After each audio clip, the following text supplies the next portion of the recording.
what most of the world consumed as far as American media is CNN. So I took it as a task of mine to go on CNN and try to explain the America First movement and Trump individually to the rest of the world. All that red tape is going to be gone. Whole departments are going to be shut down. Whole agencies closed out, and unlocking the ability to build new houses, allow for the youth to buy a next property that they can pay off in their lifetime, hopefully at some point. How do you see that impact, and do you feel that in the market? Historically, technology has always led to more jobs. I think AI is so different that this is going to be the first time where we have a big technological revolution in the world that does not lead to net more jobs, but rather net fewer.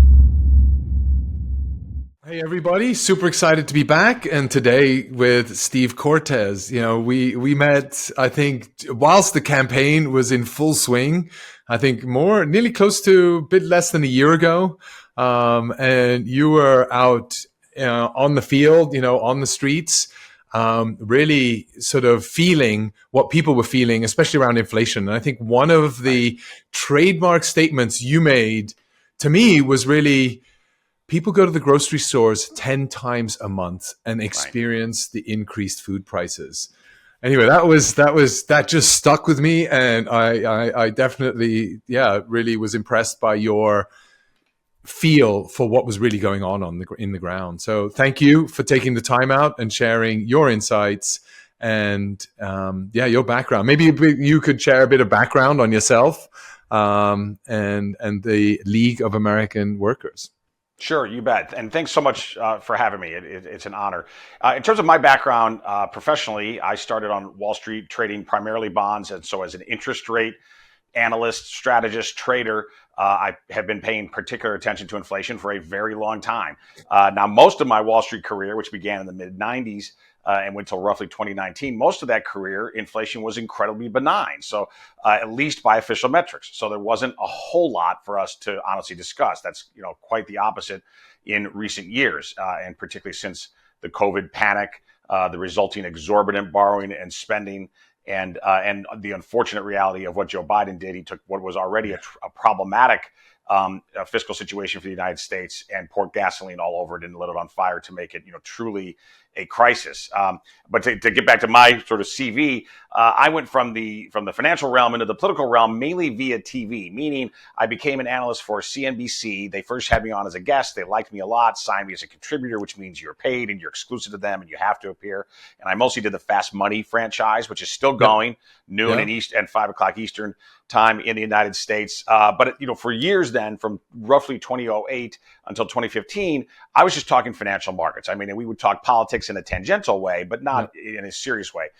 We were talking tickers and stock prices and inflation and interest rates for those years. But that's where I learned the craft of television. Then in 2015, I moved over to Fox Business, which was then a still pretty young network trying to compete, the sort of little sibling of Fox News, trying to compete against CNBC. And they hired a lot of CNBC talent to do that, including me.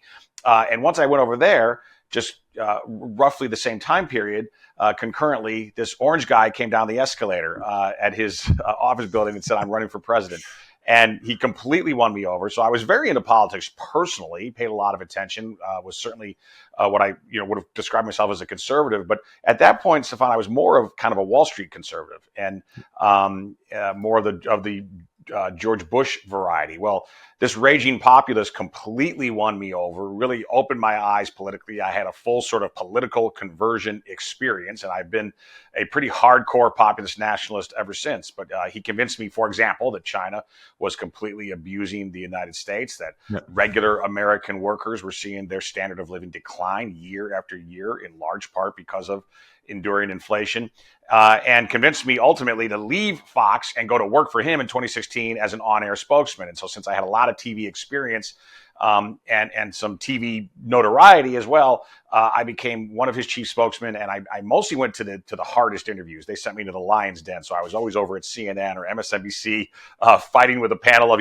8 people against me or some incredibly biased anchor. But I proved relatively adept at that kind of political verbal combat, and it became sort of my specialty, to the point where once he won, he actually asked me to go work for CNN, which I then did for 2 years. So the role that Scott Jennings has now, I roughly had that same position in 2018. and 2019. And by the way, one of the reasons I did that, because it obviously wasn't all that much fun to go over to CNN and sort of get beat on every night. But one of the reasons I did it is because of my business experience. Most of my clients were European hedge funds. I spent a lot of time in Europe, talked to Europeans all day, every day during my business career. Most of my clients were either in London or in Geneva. And one of the things I realized was that what most of the world consumed as far as American media is CNN. And I think that's really unfortunate as an American. And so I took it as a task of mine to go on CNN and try to explain the America First movement and Trump individually to the rest of the world, frankly. I think I probably had some success in that realm. How much, we'll see. But in any case, getting back stateside, and you mentioned this last campaign. I officially worked for the Trump campaigns in 2016 and 2020. I worked for outside groups this time, but we very much ran what you could almost describe as a parallel Trump campaign. So we made ads, wrote a lot of op-eds, and then I did a lot of mini documentaries that were thankfully very, very successful. And the most successful one of all, I went to the border, talked about all kinds of issues, but the most successful one of all, that you cited was the grocery one. We went to Wisconsin and did a short documentary. I think it was about 18 minutes long on grocery prices and what it meant. And we looked at sort of all at three sides of that equation. We went to the grower, to the farmer, what was happening on their side, to the seller. We had a grocery store owner and went around the grocery store and talked about what he was facing, and then ultimately to the consumer. And we found a mother with a lot of kids who was incredibly stressed about just simply feeding her family, and really showed these three different faces and aspects of the food inflation story. And just to wrap up on that topic from my perspective, at least for this introduction, wrap up, I didn't honestly know at first just how much weight the food and grocery issue would carry. But we do a lot of polling, and this is one of the reasons we do polling, is we find out things we don't know, or find out an assumption we had is wrong. So I assumed that because rent or mortgage is a much bigger line item for the vast majority of households than groceries are, I thought that would be the sort of the pressure point, the pain point for most households. But we found it was not, even though, from a budget standpoint, that should be the most irritating item. But, and I think it speaks to frequency bias, which is what you mentioned, meaning you are angry when you write that rent check or that mortgage check, but it's once a month, and then you get over it and you don't have to deal with it for another 30 days. Whereas food is constant and ongoing, and the shopping habits of most Americans mean that between restaurants and grocery stores, they are buying food all the time. And that irritation is so continual, and that frequency bias is so significant and material, that we found that was we talked about housing, and I made a whole video on the housing affordability crisis, and that did well, but it didn't do as well as the grocery one. We just found that was the pain point that was most significant, especially for battleground state voters. And thankfully, I think we changed some hearts and minds in those battleground states, some of which, we won all of them, thank goodness, all 7, but some of them were quite tight. I mentioned Wisconsin. We only won Wisconsin by 29,000 votes out of 3.3 million votes cast in the Badger State. I hope and believe that we swayed at least some of those 29,000 votes, if not most of them, on the issue of groceries. Yeah, I'm sure Wisconsin is a very much, a sort of farm. Food matters, right? Cheese, etc. But I think one thing that I admired about your work was also doing documentaries, right? Going out on the street, filming what people are experiencing and pulling that together, right? If we look at the campaigns over history, we came with technology innovation with the radio, then it moved on to TV. And now all of a sudden, mainstream TV was not covering it anymore. And there was a big shift to social media, which the Trump campaign, including yourself, really identified. And how do we leverage that new distribution channel to bring documentaries out to the market beyond just this one, single way broadcast, but actually to try and get a loop back into the mix, which was really amazing what you've managed to do. Well, thank you. No, to that point, and I think you're exactly correct. And a lot of folks on the American right, we often complain, validly so, about the corruption and bias of the legacy media in America. But we haven't spent historically enough time creating our own content and our own new media, alternative content, our own storytelling, our own persuasion. And thankfully, though, I think we made big leaps forward in that regard during this past campaign, both the official campaign side as well as what outside groups like mine were doing. And thankfully, too, though, this is critical.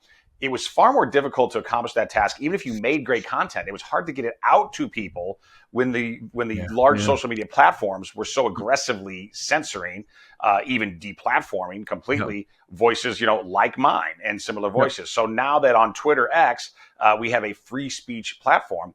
And that in turn, by the way, compelled the other platforms to at least get better. They're not great, but to get better about free speech. That meant that if you produce good content, you can also get it seen, whether it's by earned media or by paid promotion. And we did a lot of both, by the way. We earned views just because I've got, thankfully, a pretty big social media following. Some of my allies in politics do. So we got a lot of just earned views for free. And then also did some paid promotion where we said, hey, we're going to target people, especially in these swing states.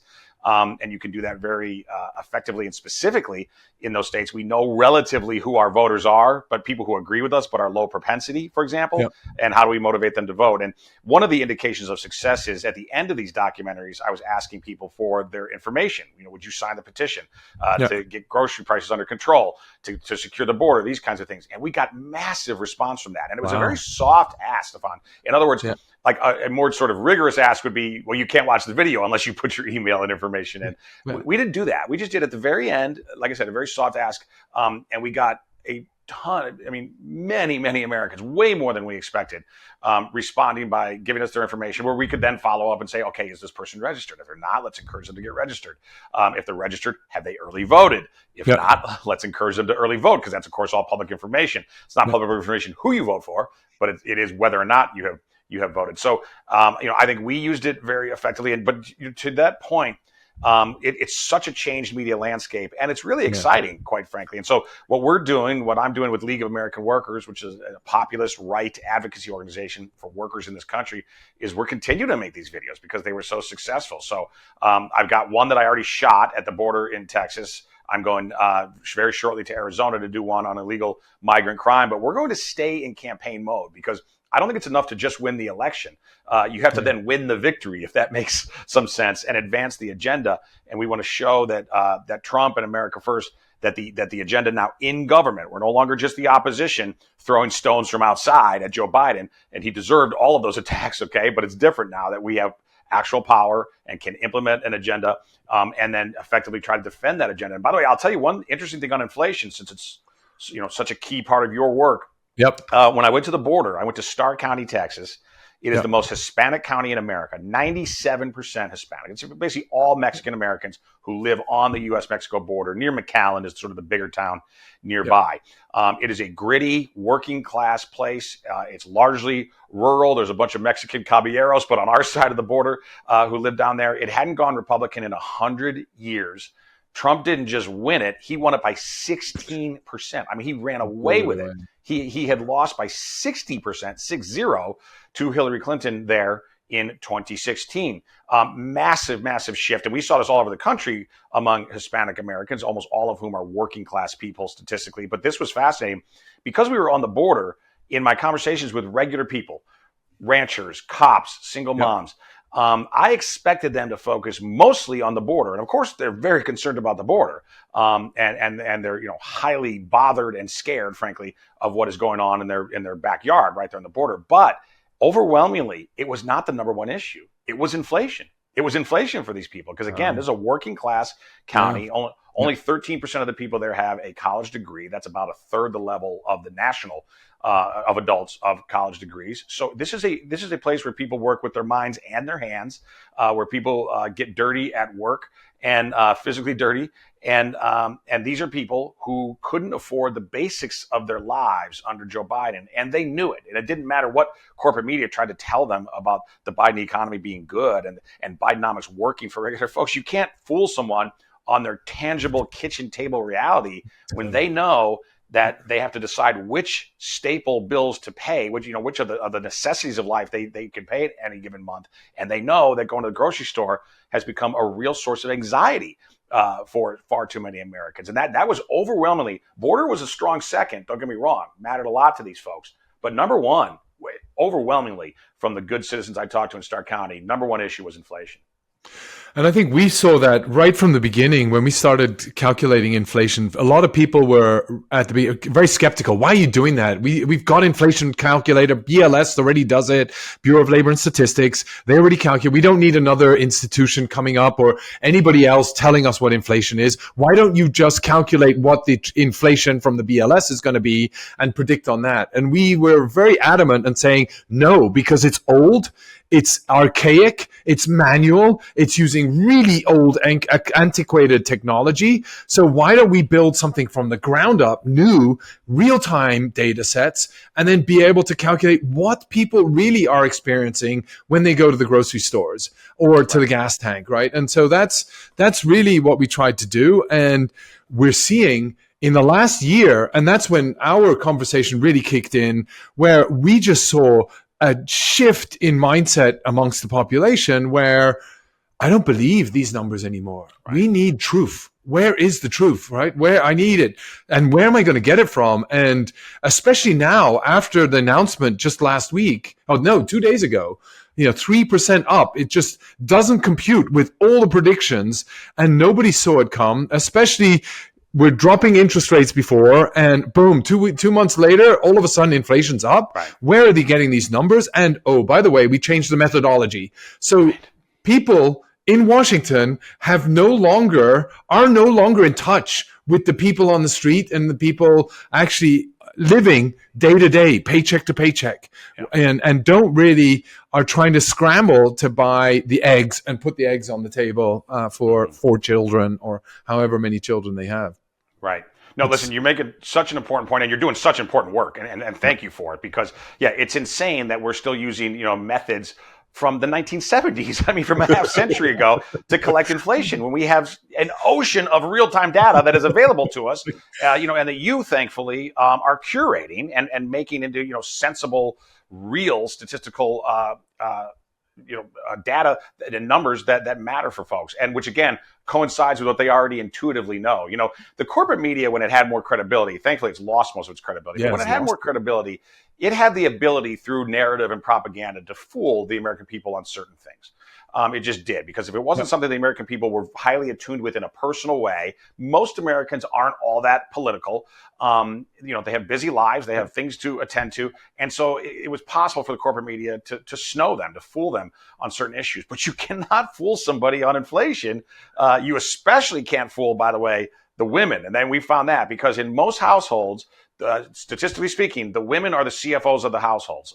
They manage the checkbook of most households. They also tend to do more shopping than the men do. So, they see it on both sides. They see what's incoming, what's outgoing through the ledger, and go to the store to procure the items that the household needs. And so given that, really, really difficult to convince them of something that they just know, again, by experience is not true. And once we found that out through polling first, and then through a lot of, what I would say more anecdotal, but still really powerful storytelling of finding regular folks to tell us their stories about inflation and what Bidenomics has actually meant for their lives.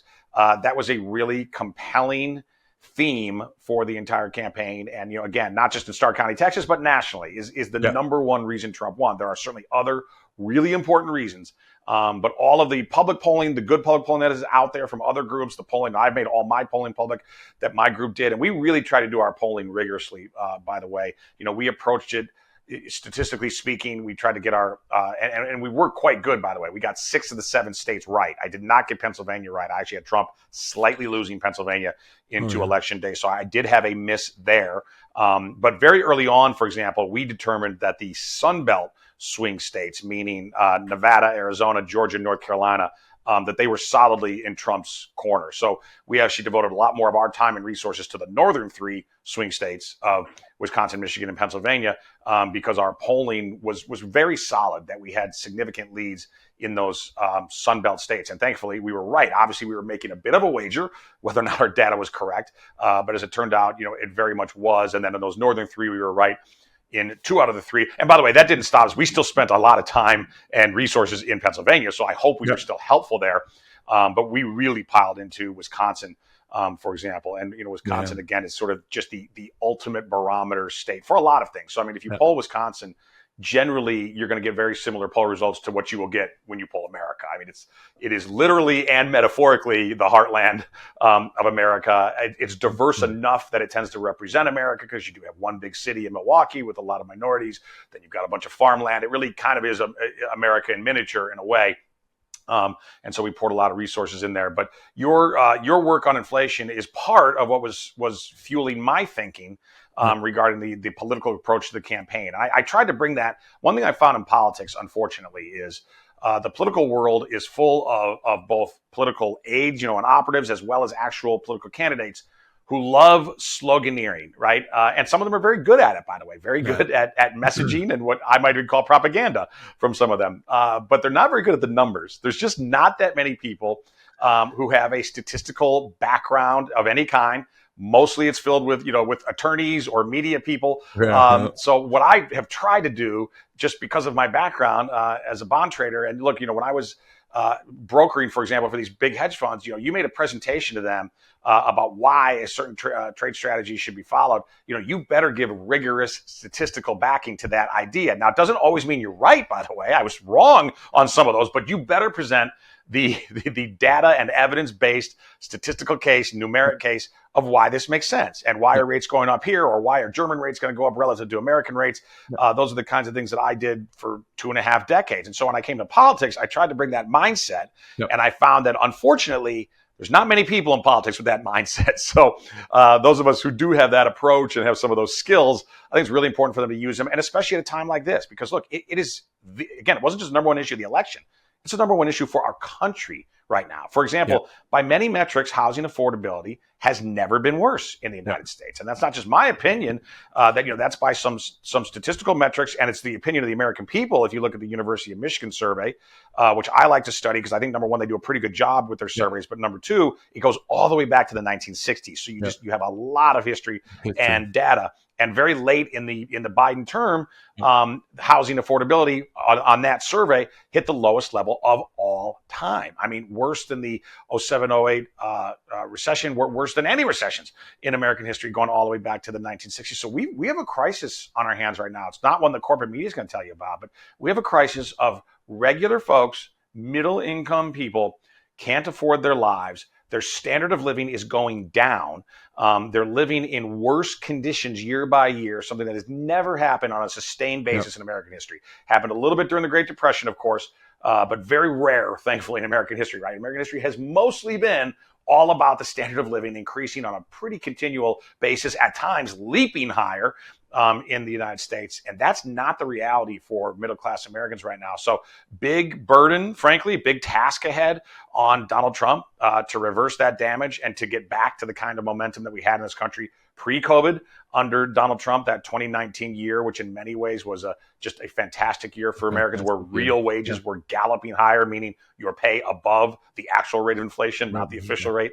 I think we can get back there, but it's not going to be easy, because we've put ourselves into a corner, with $37 trillion in debt, high inflation, rising interest rates. We have put ourselves into quite a corner as a country, which means that we're going to have to make really adult choices from here. We're going to have to be grown-ups and face the music if we want to fix this. And we have to fix it, by the way. If we want to, we have to. Yeah, there's no way around it. I think the Bidenomics just really were using fake data, and it wasn't translating. And I think the Doge initiative is really proving and showing why that is the case. All the red tape, all the misallocation of funds, the misappropriation of funds, all of that. How is that, in your view, going to unleash the future, right? All that red tape is going to be gone.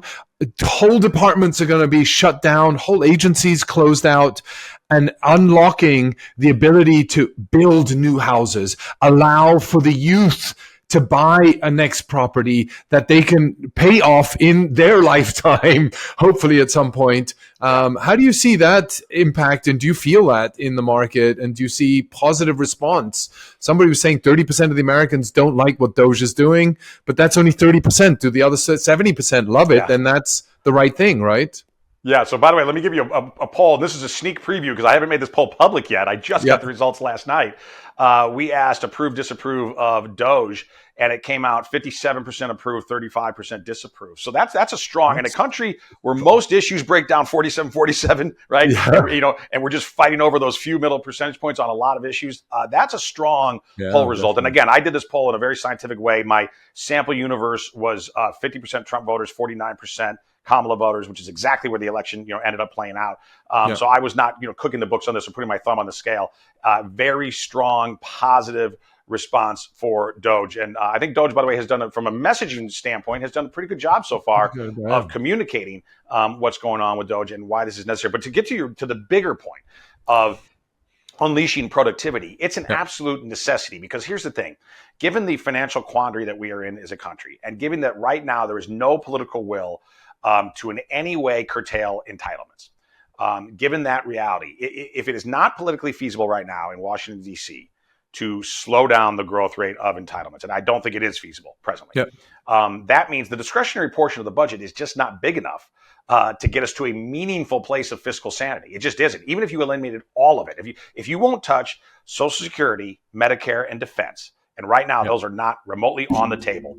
If you won't touch those three items, if you eliminated literally the rest of government, we'd still be in a terrible deficit situation. That's just the reality. So what's the answer, though? Well, number one, we still need to attack the rest of that discretionary spending. We still need to. We need to show that we can be responsible there. And there are savings to be had, and some of them really significant, which Doge is embarking upon. But in addition, the only way out, if you're not going to attack those entitlements to get to fiscal sanity and to get the debt under control, is a surge in productivity. Okay.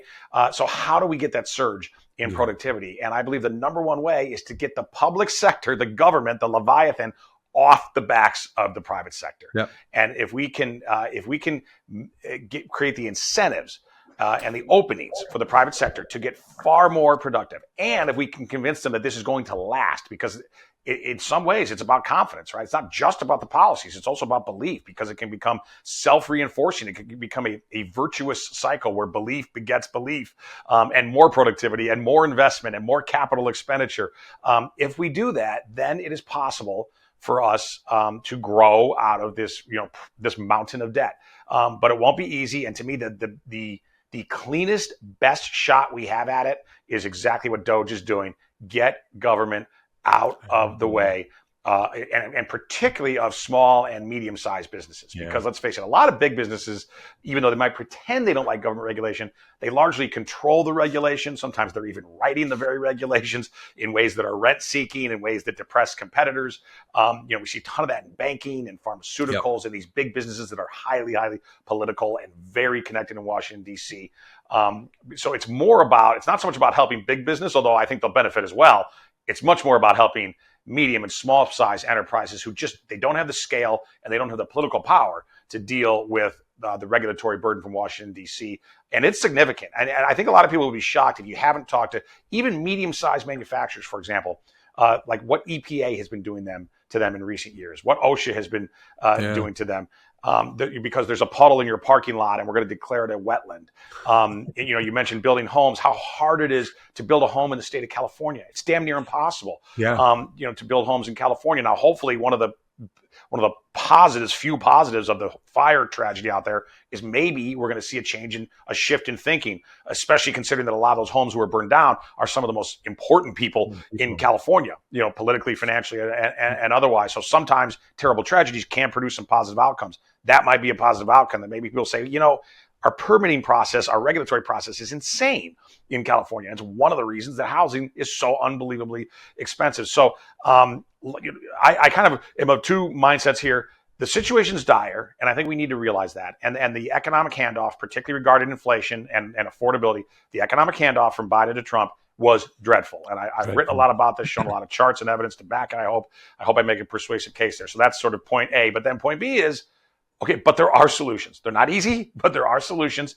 And I'm optimistic that we can do it and that we can get out. And by the way, this is what America does, right? We find a way Yeah. out Yeah. Yeah. of a problem, probably better than any other country on earth. Now, do we still have that character? I think we do. I think it's been diminished, frankly, by the left and by political correctness. I don't think we have that character quite as much as we used to, but it's not gone. And can it be reclaimed? And can it be encouraged and accelerated? I think it can. And I think Donald Trump's election is a key part of that. I'll tell you, this is not statistical. This is more about my feeling and my sentiment, but I think it's still important.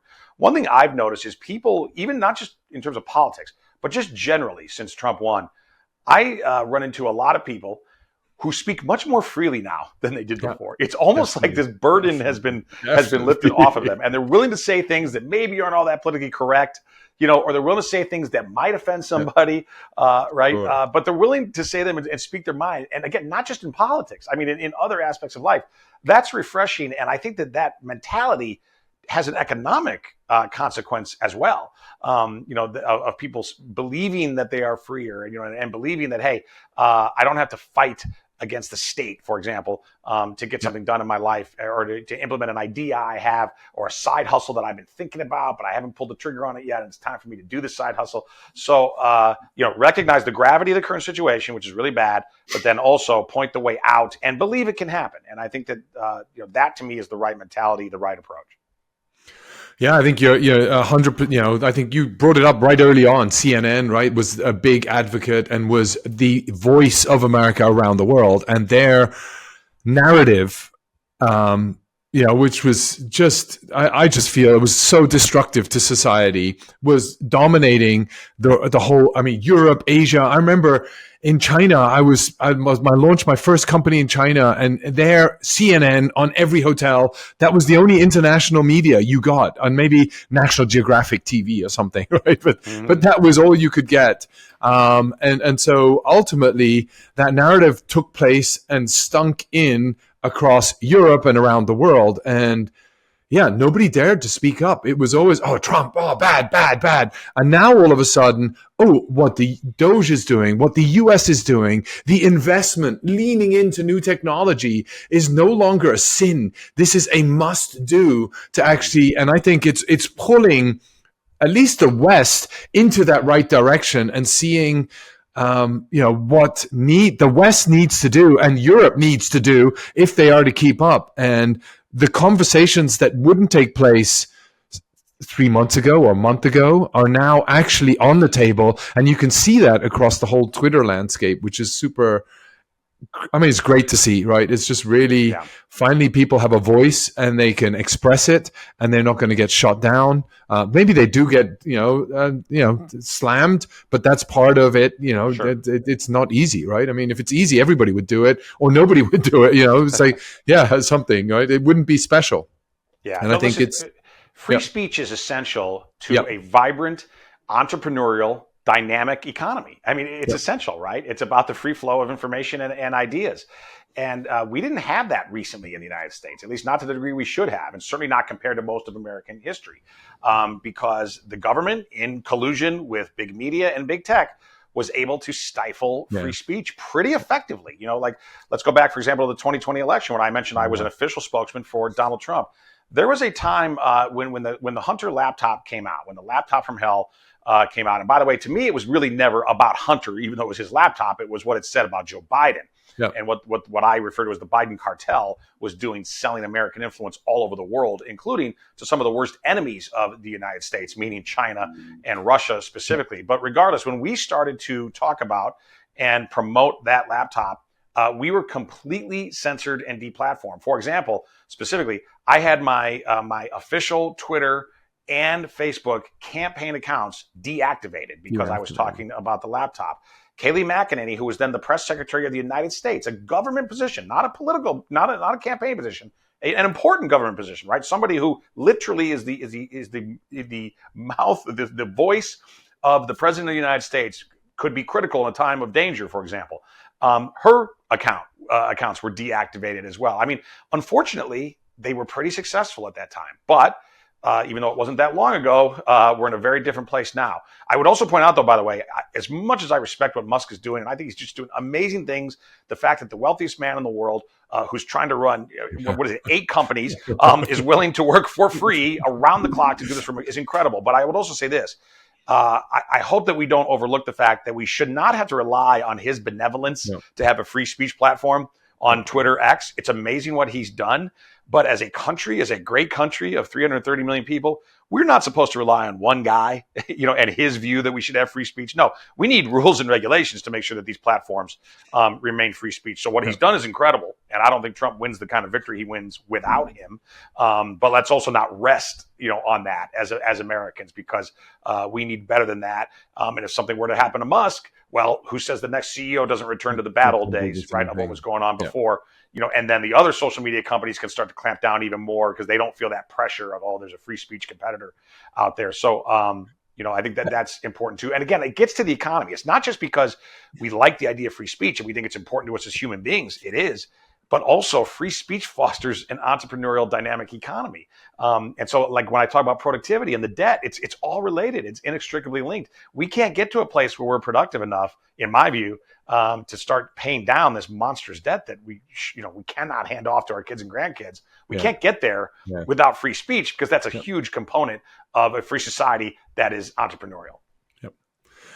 Have you noticed, just out of curiosity, given your background, your experience, the deplatforming, replatforming, free speech emerging, we had Truth Social, we had X open up and then take their whole community and create that town hall. Now, Mark Zuckerberg's come out and said, we like what X is doing. We're going to replicate that. I was suppressed. He wrote the letter about the FBI trying to squash him under Biden. And do you see a change in social media and the social media platforms? Is it just lip service? Are you actually seeing that being implemented and feeling Facebook is now more open, Instagram's more open, and YouTube is more, sort of allowing for more free speech? The other platforms are definitely better. But they're not where they should be. They're still not free speech platforms the way X is. So they have definitely gotten better. But that's also a pretty low bar because they were so awful, right? They were so awful at stifling free speech in this country. So to say they've gotten better doesn't mean all that much.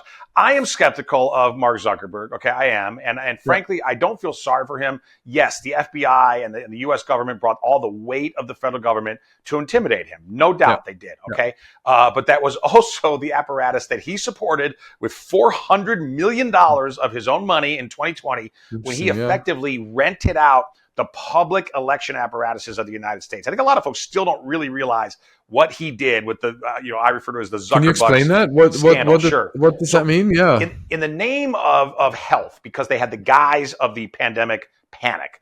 In the name and under the veil, the false COVID veil of health. He said, I'm going to spend, a crazy amount of money from their foundation. So, nonprofit money from the Zuckerbergs into supposedly, protecting the vote. Well, interestingly, they only cared to do that in the highly Democratic areas of the swing states. In other words, Philadelphia, Pittsburgh, Milwaukee, Green Bay, Phoenix. Okay. Didn't care about the health of people in Texas, right? A solidly red state. By the way, the people of New York City, solidly blue state, right? Didn't care about their health, but just by coincidence cared a whole lot about these swing. And what they did is they took over. When I say it's one thing if they invest in a campaign, it's one thing if they act as a legal outside group, which they can do. There's a lot of rules, but they can operate as an outside group and openly campaign. That's not what they did. Instead, what they did is they literally took over the government voting apparatuses, meaning the XYZ County Election Board took it over and instituted policies, many of which were extra legal, meaning they hadn't been passed by the legislature, to say this is how we're going to do voting because of public health in this election. And even more to the point, made sure that their voters were very much aware and had access to those new procedures. So, you want ballots sent out to every Democrat voter in the Milwaukee area? Zuckerberg's going to do. He's going to pay for it. And they're not going to come from Zuckerberg. They're going to come from Milwaukee County, from an official government organization. So in doing all of that, my point is he did something that was unprecedented. And it'll be hard for me, frankly, to ever really trust him again, because he largely installed Joe Biden as president. But that said, I think, look, we should always praise good behavior. Yep. We should always be willing to listen to somebody if they're sincere and they want some political redemption. He's saying the right things. The platform, Facebook, and it's the other meta platforms are getting better. They're still not quite where they should be. But we'll see. Like, I'll give you one, by the way, real world example from my experience. And I don't know where they are now, but during the election, I put out a lot of these short docs in a pretty quick period of time in September and October leading up to the November election. I had a heck of a time with both Facebook and with Google, YouTube, trying to censor my content and fact checking me. Now, I'm fine with a fact check, by the way, okay, because I'm careful with my facts. But I can guarantee you that they weren't doing that to the left. And they at least temporarily took some of our videos down. We were able to get them reinstalled. One of the reasons, though, also we were able to get them reinstalled is only because we were spending money with those platforms. Right. So because I had a promotion budget with Facebook, we had a salesperson at Facebook, and we were able to complain and get it fixed. If I wasn't spending money, I probably don't get that problem fixed, and it probably stays down, the videos that they took down, even though what I was saying was true or was just an opinion. I mean, that's the thing too. We're allowed to have opinions, and we're allowed to have wrong opinions. That is part of that is intrinsic to free speech, right? If somebody has the right to have a terrible opinion, one that I don't agree with, one that I don't think is true, but that is the price of free speech. So anyway, I'm cautiously optimistic that things will get better with those platforms, but we still need, I think, free speech protections on every big social media platform, because they've become the digital town hall now of the world, and certainly of America in the 2020s. Yeah, and I really feel, I mean, the advantage the US has is all of these platforms are in the US, right? And so there's a closer and tighter relationship between the legislation or the regulators and these platforms. However, in Europe, they don't have any platforms, right? They're all American platforms that are over here, where everybody's using, the various Instagrams and all the Facebooks and the X's. Ultimately, and then they've got this regulator that's putting out Digital Services Act, or a DSA or something, that is trying to limit freedom of speech, right? And so how do we get freedom of speech everywhere around the world? And is that an objective right now, or we just focus on the US and everything will be pulled along because people will be able to access these platforms from anywhere because they're on the internet? No, sure. I mean, of course we want it everywhere. I mean, my focus, is America, because I'm an American, and because I'm, in U.S. politics. So, America first, I mean that. That's not just a phrase. It's, it's my mentality and my work approach. Yeah. But do we want free speech all over the world, particularly in the rest of the Western world? Of course we do. For example, to get specific here, I think what's going on in England right now is just absolutely shocking. I mean, the United Kingdom, in many ways, is the birthplace of free speech, right? I mean, the reason that America had free speech enshrined into our founding is because we came out of Europe, right? Or excuse me, England specifically, not just Europe, is because we came out of the United Kingdom. And in many ways, we're the son or daughter of the UK, right? Yep. And it's shocking to me as an American, as a Westerner, as again, somebody who to some degree is British, right? All Americans are at least a little bit British, no matter your ethnicity. It's absolutely shocking to me that people are having the police knock on your door to question you about a social media post that the state doesn't like. And by the way, some of these, I wouldn't be in favor of that, even if people were posting truly obnoxious or truly hateful things. They have a free speech right to do that, as long as they don't threaten people, right? Threatening somebody's a crime, but having a bad opinion is not a crime. But some of these posts, they're not hateful at all. They're simply stating opinions about, hey, I think we have too many migrant workers in the UK. Bam, knock on the door from the constabulary. That's crazy. And it's happening in England. Protesters being arrested for something they're doing in their head, for praying outside of an abortion clinic. Now, you may totally disagree with that person, but the idea that they can get arrested for praying in their head, what's going on in England is pretty shocking. So, and we saw similar things, by the way, during COVID in Australia, another country that I thought was a lot more similar to the United States regarding rights and things like free speech. So we need to be on guard. That's for sure, all of us. But to answer your question, I'm focused on America, But man, it's really important that these other countries take action too. And hopefully, America was in some ways really the leader of repression on social media. Hopefully that's going to flip, and we're now going to be the leader in free expression for these other countries, and that will have material benefits for the Western world, but especially England. I feel badly for folks in England, and it almost makes me. I used to go there a ton during my business career, and it almost makes you feel like I wouldn't be safe if I went there. I mean, with my views, Stefan, if I say the wrong thing, no, I don't think they'd arrest an American, but still, like the fact that I would even think about it is crazy, right? It's crazy, yeah. In a place like England. I have a British passport, and it's just, to me, it's just so sad to see that go. And I just had some friends come around, visit from the UK, and the gang rape thing. I mean, it's just like, it's really bad. It's gone to the extent where actually the bureaucratic class has no idea, again, what the population wants, and they are idealistically pursuing what they believe is the right thing and no longer representing the population and the sentiment in the population. Right. And I think one other thing, though, I think you brought up, and why I brought up technology, because I do think the technology platforms and social media are an important instrument going forward in the voice, and then expressing the voice of truth, or, being able to express your opinion however you want, as long as it's not hurtful. And so technology also has driven, with Stargate, for example, we've seen the technology companies together want to invest a lot. So the private-public relationship that you were talking about earlier is actually beginning to already take impact. Within 2 weeks of, Trump taking the office, bang, we're seeing huge amounts of investment come into the country and that partnership take place. But there's also a big concern in the population that all these new technology jobs are going to be AI centric. Right. They're going to be, not replacing jobs. They're going to be replacing jobs, right. And not actually finding new jobs opportunity. How do you see that sentiment and sort of in the landscape that you're working with and right. the people you're encountering? How do you see that balance off, right? Growth, Sure. Productivity gains versus where the uncertainty in the future?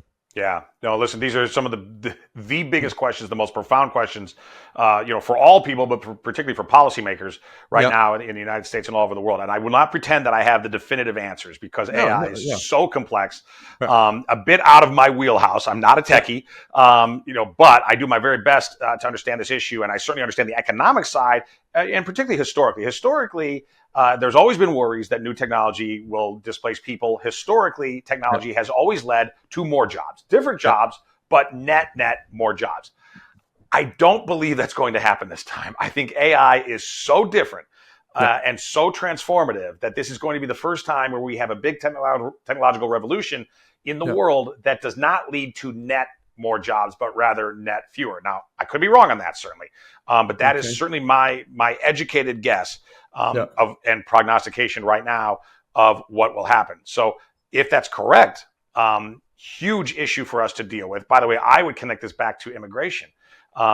There's never a good time, in my view, for the United States to open its border and allow millions of people to come largely unvetted into our country, many of whom then are on public assistance, and we're borrowing money to pay for them, money we don't have to pay for them, worsening our inflation situation that's already bad. There's never a good time, but I believe this is a particularly terrible time, given that we're on the cusp of a lot of pretty radical AI transformations in our economy. That, I mean, we're just they're starting now, but we're not really seeing them yet so much at the Main Street level, but we will very, very soon.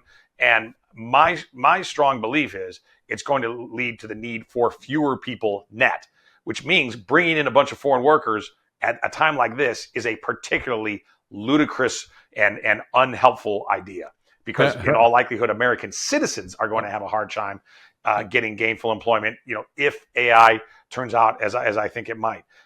So that's, now again, the productivity gains are amazing, and that can be the silver bullet to solve a lot of our fiscal problems. So it's a two-edged sword. I'm not saying it's all bad. Absolutely not. There's some, I think, going to be amazing benefits to AI, but there are also real dangers and real risks. And what I would say is this: at the least, from a policy perspective, from my world of politics, at the least, this is a pretty sensible time for us to say, we're going to completely eliminate illegal migration into this country, right? I mean, we just need to make it unbelievably difficult to illegally migrate to the United States. I would also say on top of that, it's probably a time for us to at least reduce legal migration into the United States. And we will have a much better view into what the ramifications and consequences of AI will be in the next several years. And then we can reassess and say, you know what? We do need more workers now. But I think we're going to have a much clearer view soon on AI and find out who's right. You know, is it some of the tech pros who say, no worries, it's going to be way more jobs? Is it some of the more skeptical people like me who are saying, ooh, probably going to reduce net jobs? Again, nobody knows for sure, but we'll know way better, I think, in 2026, 2027. And isn't it prudent for us, until we have a better view, isn't it prudent for us to say, for now, we're going to prioritize American citizens and American workers? Yeah, no, I think, I think it's a balanced view, right? I mean, I think it's challenging. Where is this going to go? There's always uncertainty. I always sort of, if I look yesterday, we didn't know what jobs we have today. And we would never have thought influencers matter, and growth, somebody focused on community management. I mean, those jobs 5 years ago, nobody thought about, but they're now an integral part on any new business that you're launching. And tomorrow, what type of new jobs will we need? People still need, a purpose to be on the planet. How do we find that purpose? How do we discover that? We haven't found that yet. We haven't found that transition. And to your point, maybe we just need to innovate in this area. Let's lock in what we've got, innovate as hard as we can, and drive the productivity gains and see where we're at in 1-2 years' time to then be able to prognosticate what we need and where we're going to go and get more visibility into that. I find that really interesting, which is sort of where also, the tech element is a large portion of. Somebody was telling me yesterday, there's a Cold War now on with China, right? So it's like, and AI really is a battleground, right? I mean, it helps productivity, helps manufacturing, helps everything that we're going to be doing. And data is the new oil and feed for AI, right? And how do you see that playing out? The China-US tension, does Europe really, I mean, does it really matter anymore? Sorry, I mean, I shouldn't be that bad, but what's your thoughts on that? Yeah, so I would say this. Look, we will always have a particularly close relationship with Europe because most Americans came from Europe, right? I mean, we always will in a philosophical sense, in a familial sense. That's always going to exist. But if we take a cold look at the strategic and economic and strategic reality of the world right now, Europe means, frankly, not much to the United States, which is why, though, I think it's hard for us to break old ways of thinking. And American foreign policy and some of American economic policy has been really dominated by Americans of a very Atlanticist view, right? Where they are just completely consumed almost, especially the foreign policy crowd, with Europe. I think it's one of the reasons why, for example, we have been now for 3 years escalating a war in Ukraine that did not need to be escalated. That could have been negotiated. I believe President Trump's going to negotiate an end there, thankfully. But I think that America's intense involvement there is one example, a significant example of this hyper focus and unnecessary focus on Europe, particularly when the nations of Western Europe, which have a standard of living that is every bit as high as the United States, in some cases higher than the United States, they are fully capable, if this is of strategic importance to them, if they are truly worried about Putin coming across the plains of Poland and invading Western Europe, well, then get serious about your own defense, act like big boys and girls, and mind your own neighborhood,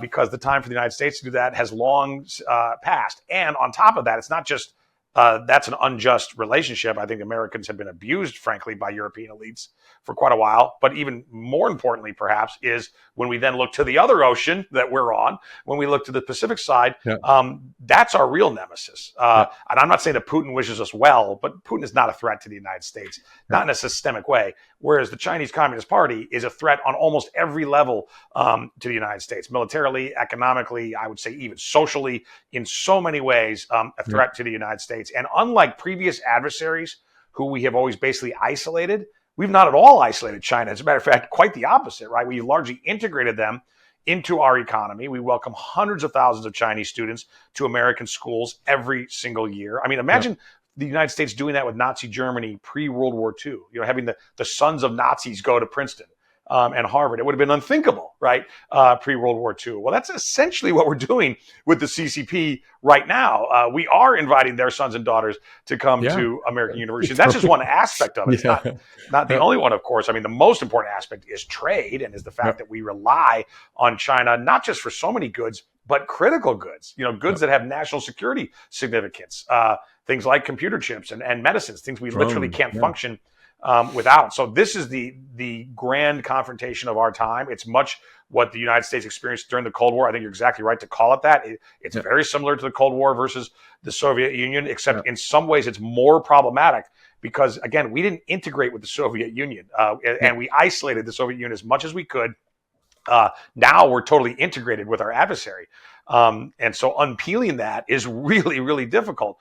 And we spent 25 years compelling that integration. It's going to take a number of years to unravel it, or force the CCP into far better behavior, which I don't see happening, quite frankly. But either or has to happen. We either have to disengage from China, which again can't happen quickly, just can't, unfortunately.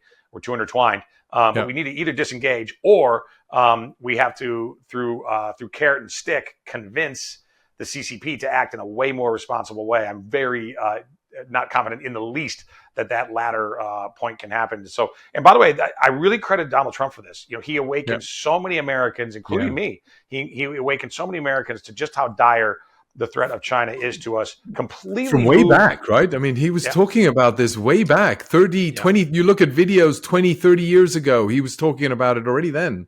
Yeah. And he moved the center of American politics on this issue to the point where now, Stefan, even Democrats in America, even, self-described progressives, they really, they will pound the table and claim their credentials as being anti-China. And that never happened 10 years ago. Certainly didn't happen 20 years ago, right? As a matter of fact, China was the new America. And it was the place where we were going to make fortunes over there. They were going to make fortunes here. A grand new world with this sort of cross-Pacific alliance. It was always nonsense. But it was largely believed and promoted, at least by American elites, and even to some extent the American masses. And that is just not the case anymore. And no one did more to change that perspective and that worldview than Donald Trump. Yeah, and the financial services industry, the consulting industry, right? They were really making a lot of money helping out, trying to find strategies to target the 1.3 billion population. Right. And I mean, my first startup was in China. I was building mobile networks, and it was a joint venture, right? And this was before the World Trade Organization, right? It was like before China entered it, and it was only as foreign entities you could only get in via joint venture.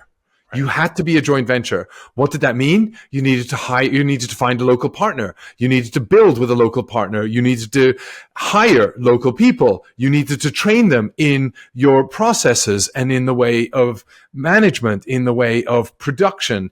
And ultimately, what does that do? That layers off the cost onto foreign companies and businesses, and intellectual capital gets handed over. That ultimately fosters, I'm going to go out and set up on my own because I can do this better. I don't have these processes. I know how to manage local people better. And boom, off they go, take that IP, build out and compete against, and build maybe better on their own turf, right? And so for the first time, what Tesla has done, actually no joint venture. We're going to own it. We're going to build it, and we'll control our processes. Has been a good first step in a direction where we need reciprocity. None of the US tech, you go to China today, you can't use Google. You can't use any of these services, right? They block them. And so where's the reciprocity there, right? And I think that's what I think the right argument is: reciprocity, right? You treat your friends like they treat you, right? I mean, that's really, I think, an important statement. I really like that a lot. Yeah. In your view, one thing, just lastly, right? We talked about the different, and I mean, I'm a bit more in crypto, so I'm a bit in tech and on the blockchain. And obviously, one of the big themes around the blockchain has been these meme coins, right? And of course, Trump launches his meme coin, phenomenal, right? I mean, it blasts. Everybody was blown away at how amazing it took off, how quickly it took off, and it came really quiet on the left. It was a curveball. Nobody saw that coming, and it did really well. And one of the things that I sort of look at meme coins like is they are sort of fan clubs, but also they allow us to market right away the performance of candidates that we follow, celebrities, athletes, whatever we want to do around those meme coins. And we can support them or we can retract from them, right? And so how do you feel, when the Trump coin came out? Did you have any sort of thoughts around that? Do you have any? I don't know.